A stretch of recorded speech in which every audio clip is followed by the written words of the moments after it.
On September 11, 2007, Appoquinimink School District Board of Education passed Policy Number 4111 entitled Evaluation and Grading. The purpose of the policy is to establish a fair and consistent method of evaluating student work. It is interesting to note that the policy intends to create consistency when grading. However, no specific details are provided as to how that consistency will develop. Based on the policy principles, established practices that students who do not turn in work receive a 50% or a code NS, which means not submitted. Students who receive a score of less than 50% on an assignment are given a 50% through the code LG, which means low grade. And every student must end the marking period with a 55% for an overall average on their report card. The codes and the 55% minimum provide a safety net so that students can make mistakes but redeem themselves, and while the codes support students within each marking period, the 55% minimum grade policy supports students over the course of the entire year.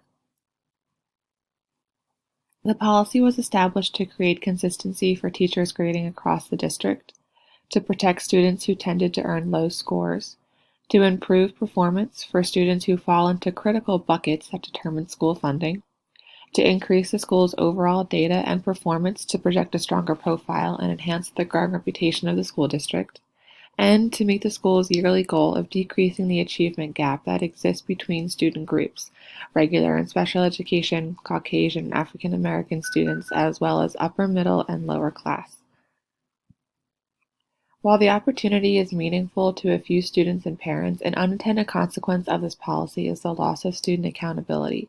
Students have learned how to manipulate the system, and they no longer see value in putting forth effort into every assignment. The safety nets from the policy removed the risk factor for students. While the use of codes is beneficial in communicating the initial problem to parents, it also creates misconceptions about other grading policies, which generates tension between teachers and parents. On paper, the policy closes the achievement gap and increases graduation rates.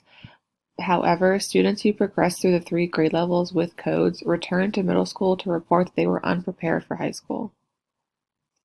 The initial policy was given space on an agenda and was influenced by state-level legislation, which sought to accurately and efficiently calculate high school graduation rates.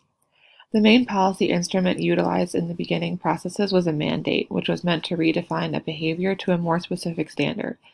The original policy included detailed implementation methods that created consistency across the district. However, it was implemented with little consideration for other policy actors, as it was too demanding of its street-level bureaucrats, who would soon call the policy into question.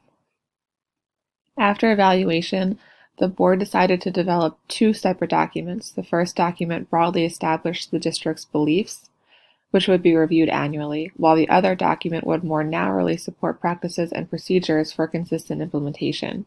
Though the revised documents attempted to clarify the original policy, the board and grading committee did not provide the appropriate means for consistent implementation. The policy actors failed to engage in planning activities to develop organization routines, which quickly led to conflict, disagreement, and an overall breakdown of the policy actions. After another round of evaluation, authority was transferred from the board to the grading committee, which is currently comprised of teachers, administrators, and parents. The grading committee, not the board, will now determine the best implementation and evaluation method, while also suggesting appropriate verbiage as the policy is rewritten in 2019. Rather than redefine the current policy, the committee has proposed a 2-year plan to implement a brand new grading policy that would incorporate a category entitled Skills for Successful Learners. Capacity building is vital to the success of the grading committee's vision for a new implementation plan. In contrast to the previous mandated implementation, the policy actors are intent upon building a culture based on investment in future benefits.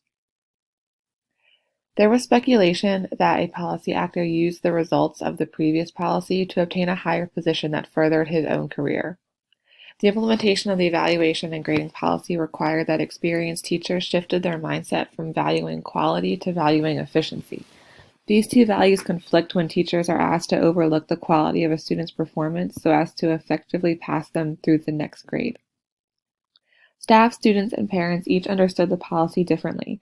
There was no training for teachers, so there was confusion about the purpose of the policy and the research behind it, as well as the long-term effects.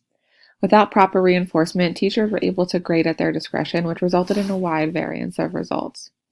Moving forward with the new policy, implementers will have to understand and adapt a new style of grading, which will take time, support, and resources, because the implementation process is a jarring departure from the present conditions, and the learning curve for implementers is steep.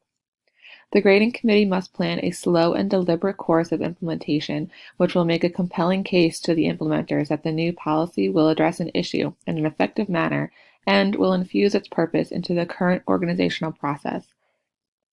If the revised plan does not provide strong interactions between the policy and the people, the grading committee and the Board of Education can anticipate facing human or people-related problems, including backlash from the community, withdrawal from the implementers, and an overall resistance to change. When the policy was a mandate, it was difficult for anyone to influence its development because the board had sole control. However, now that authority has transferred to the school level, it has more opportunity for influence. As an educational leader and head of the English department, I can both educate and advocate for the policy in our monthly department meetings by prioritizing policy discussion. I will start with meaningful discourse centered about how the changes will impact the department, what challenges we can foresee, what the policy implementation might look like in each of our classrooms, and what practices will benefit our students. I can utilize my legal and competent authority on the building level leadership team to create opportunities for parents and new teachers to socialize with the ideas put forth in the new grading policy. Mass media influence can also have a profound effect as to what the public perceives as integral to the policy. For further reading about the policy, please reference the theories behind the grading policy, specifically that of Kathy Vetterit, who is the author of Rethinking Grading and a sole but hidden policy actor in this development.